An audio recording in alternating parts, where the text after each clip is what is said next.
Good morning and happy hump day, everyone. And the sun is directly over my eye. Okay, so let's get to my low, my high, my act of kindness. I guess I would say that, what would my low be?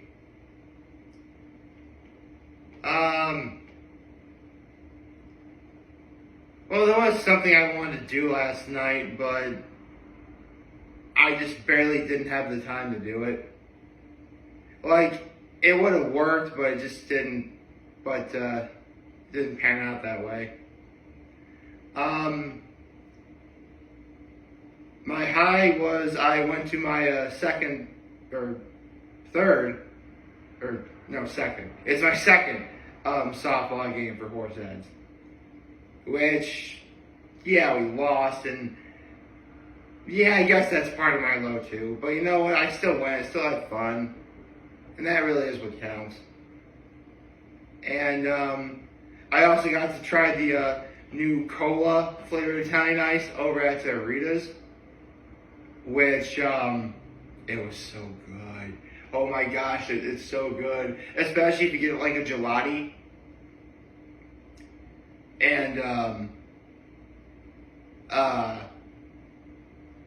yeah, especially if you get a gelati and you have vanilla, because it basically is like a Coke float is what it is, which is awesome. And what would my act of kindness be? Well, I did help my dad take out the garbage yesterday, as well as empty and fill the dishwasher. I also got to see my nephews yesterday. That was another part of my high.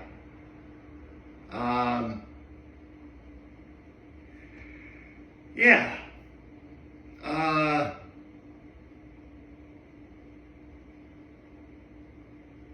Let's see. I don't really know what to talk about today.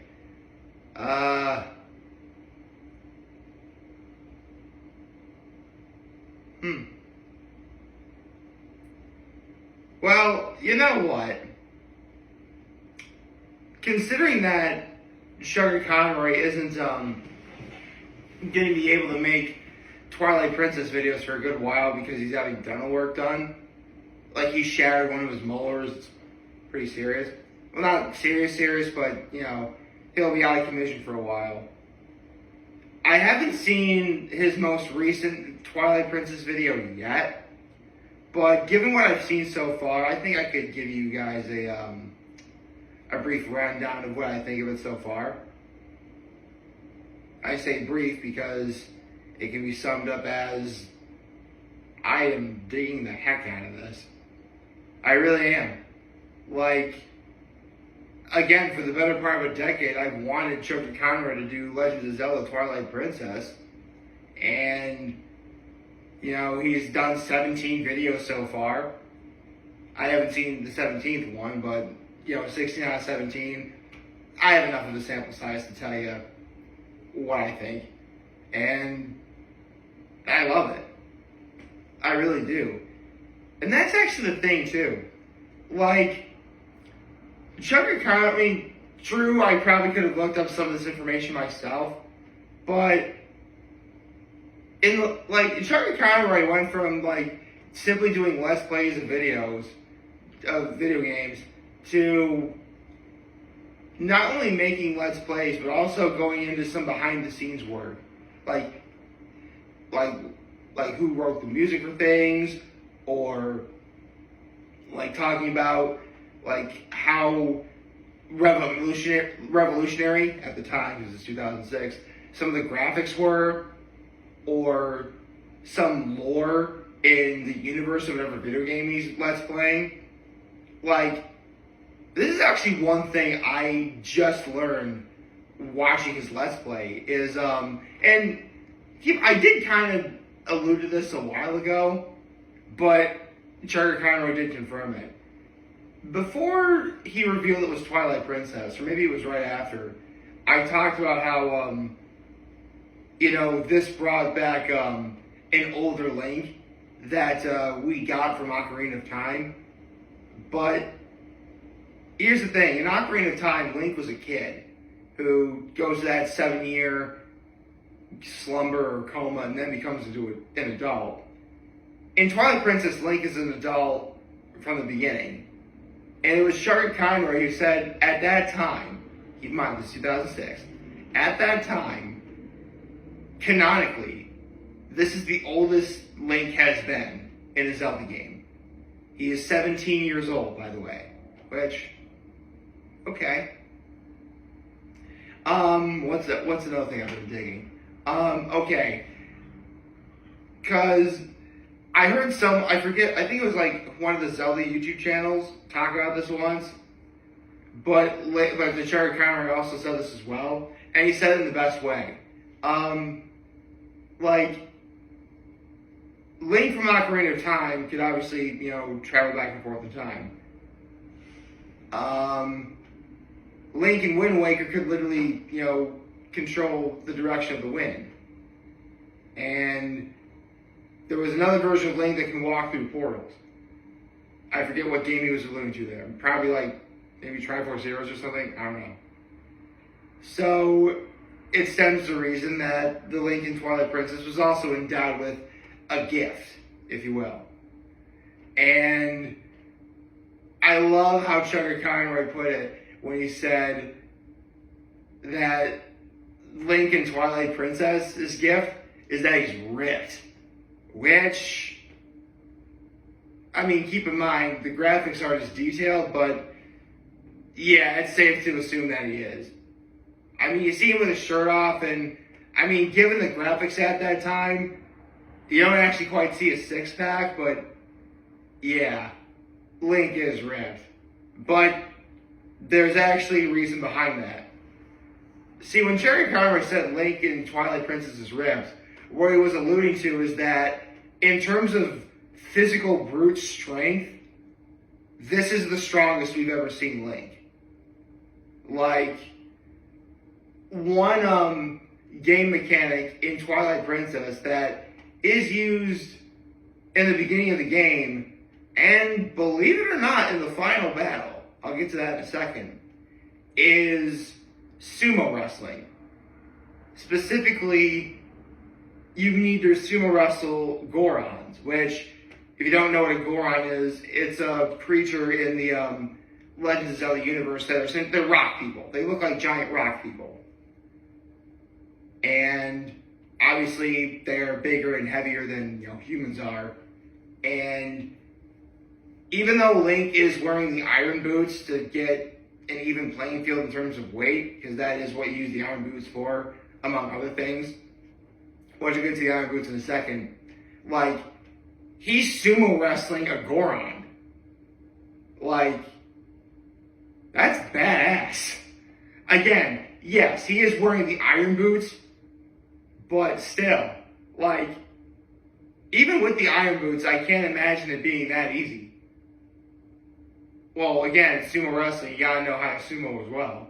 Which, you learn from the mayor of Orden, where Link is from. Orden is a part of Hyrule, but it's like a small village in that universe, if that makes sense. Anyways, and you get the iron boots from the mayor, who earn respect from the Gorons for beating them in sumo, because you use the iron boots. We're supposed to keep that a secret, by the way. And the iron boots, the iron boots don't get enough love. Seriously, there's a game mechanic where you turn on a switch, and it magnetizes, these walls, and you can literally walk upside down with the iron boots. That's awesome, dude. He's literally Spider-Link. Spider-Link does whatever a Spider-Link does. And I alluded to that you use the sumo wrestling in the final battle. I don't want to give too much away, but actually, you know what? I'll say this. I really think the final battle in Twilight Princess is the best. That and Skyward Sword are the two best final battles of the game, because it really is just one-on-one. Like, between both games, the only, like, observer, between both games I just mentioned, the only observer, well, actually I say between both games, this really only applies to Twilight Princess. You have Zelda watching, and that, which is actually a callback to Ocarina of Time. You have Zelda watching from behind, like, a shield that's, like, within the shield, it's just Link versus Ganondorf, mano a mano. That's how you do it. And, you know, they do a thing like this, they clash, and then, like, you gotta press A to, like, shove Ganondorf one way or the other. Like, that is a callback to the sumo wrestling that takes place in the beginning of the game. I don't know if that was intentional per se, but knowing the context, you literally watch it like, bitch, please. I sumo wrestled Gorons. You really think you're going to overpower me? You really think you're going to overpower me? No. No, you're not. Not even close. Not to mention, if you don't know, I mean, the Zelda timeline has always been incredibly crazy, thanks to the events of Ocarina of Time. And it's gotten so crazy that Breath of the Wild and Tears of the Kingdom take place hundreds, maybe even thousands of years into the future.